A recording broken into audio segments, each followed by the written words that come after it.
Why is it always the sweetest, most innocent looking girls that always want to watch the most terrifying, scary, nightmare-inducing slasher horror films? Okay, so my phone is my constant companion. Like, I am not addicted. I'm just deeply committed. You know, my screen time is a reflection of my social life. Said no one ever. Like, I'm not ignoring you. I'm just on a very important scroll, you know? My phone battery is my mood indicator. So, this is my life. What about you guys? Okay, so when I'm at home, you know, I will be like sleepyhead in my bed with my alarm that would be snoozing. But when I'm at hotel, the morning at hotel, I would be like, you know, breakfast lover. It's like the same person but a different place. It's like different routine, but it's the same me. Because whole mornings are my jam. So what about you guys? You're not best friends with somebody unless you guys both sit on FaceTime and absolutely ignore each other. I mean complete silence, nobody's talking.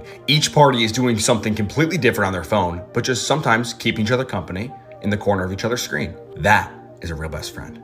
Okay, so when you're trying to watch your favorite show, but your family members keep asking you to pause it, just 1 more minute. I am at a good spot, but they're like, no, I need to ask you something really important. Like, what's for dinner? Oh my god. You're like, how is that more important than this plot twist? Like, no, just leave me alone. But let's be real, food is always more important, but yeah. Did anyone else grow up hating their sibling and then slowly become best friends with them? Because when I was growing up, my brother and I were enemies. He was my public enemy number 1. We did not get along. However, he is now my best friend. And I don't know what changed or when it changed. It was one day we were just enemies, and the next day, we were best friends. I don't know if this is relatable or how this even happened. What brought us all together, people? Was it the shared family trauma? I mean, I have no idea. I need answers. Comment down below. Thank you. Okay, so cooking is like trying to solve a math problem, like, you know, while hungry. You think you have the right ingredients, but you are, you know, missing one crucial element. You follow the recipe, but it's like the food is playing a prank on you. Like, you add more salt, but it's still bland. It's not like I'm a chef, but then you realize you're just not a chef or a mathematician. Oh my god, like what is happening in the world? Oh my god, you guys, I was looking for my computer everywhere. Like, I tore my room apart but couldn't find it. Then I asked my mom and like she found it in a literal 2 seconds. Like, what kind of superpowers do moms possess? I'm starting to think they have a special radar for finding lost things. Okay, so I wake up, but my brain takes a while to follow. Like, it takes 2 to 3 business hours, you know, for it to become fully functional. I guess I just need my coffee to get going. I'm like, coffee! So it's like that. I'm probably just getting old. Do not make eye contact with people during a conversation, because I just had a conversation with someone and I'm normally really bad at keeping eye contact, so I've been trying to get better at it. But during this conversation, I concentrated so hard on making eye contact with them that I completely forgot to listen to anything they said. So I looked super engaged because I was staring through their soul, but I didn't comprehend a word. But this was a big mistake because when the conversation was over, they said, so what do you think I should do? I said, about what? And they said, what I just told you about. So I had to admit to them that I didn't hear a word they said the whole time. So it's just not worth it to make eye contact. I can't focus on 2 things at once.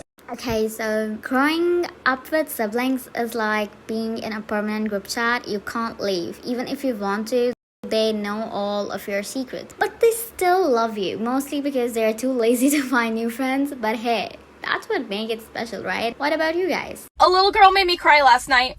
So the coffee shop that I work at also has ice cream. And so this lady had brought in her granddaughter to get ice cream. This little girl's probably about 4 or 5 years old. And she asked for ice cream with sprinkles. And so I absolutely loaded it with sprinkles because she's a kid and I have a heart.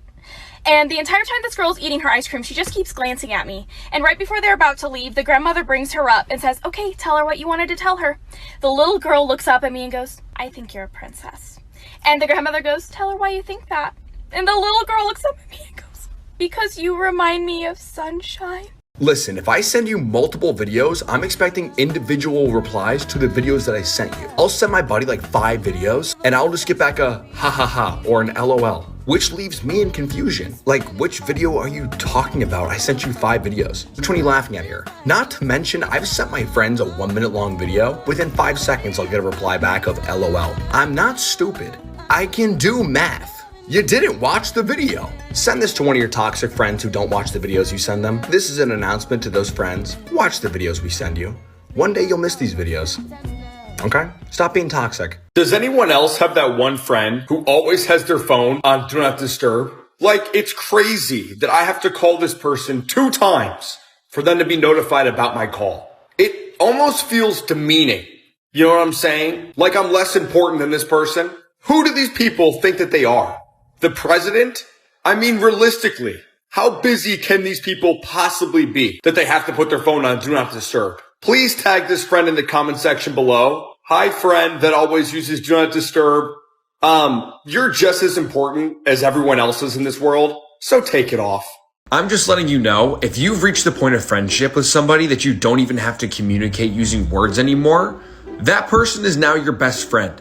For example, I can look at my best friend at any given moment and know exactly what they're thinking just by reading their facial expressions. Like, I think this actually needs to be studied by scientists because this is pretty much telepathy. And it's a power that all best friends have. If you and your best friend also have this power, please tag them in the comment section below. Okay, so my procrastination station is like where tasks go to die. I'm like a master of doing nothing. It's a skill, really. My to-do list is judging me, like giving me side eyes, offensive side eyes, but I'll get to it eventually, maybe, possibly. What about you guys? Okay, so who else is guilty of eating an entire pizza by themselves? No, just me. Okay, moving on. It's like my stomach has a separate gravitational pull.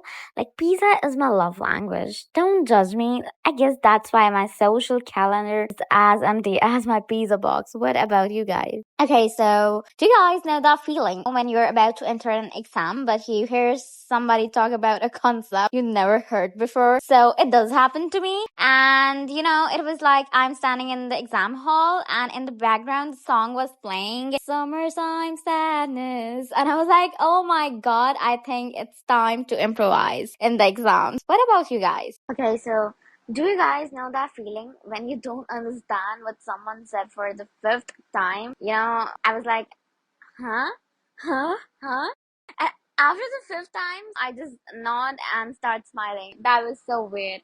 Did it ever happen to you guys? I was on conference call and I thought I was on mute. So I started singing along my favorite song that goes like chick chick boom, in full energy, chick chick boom. So, suddenly I noticed all the surprised faces on the screen.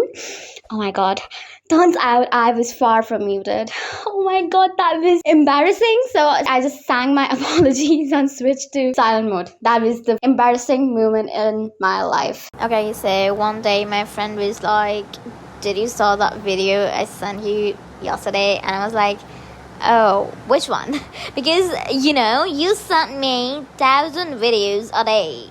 Like, are you out of your mind? Or okay, so do you guys know that feeling when you're about to enter an exam, but you hear somebody talk about a concept you never heard before? So it does happen to me. And, it was like I'm standing in the exam hall and in the background, the song was playing Summertime Sadness. And I was like, oh my God, I think it's time to improvise in the exams. What about you guys?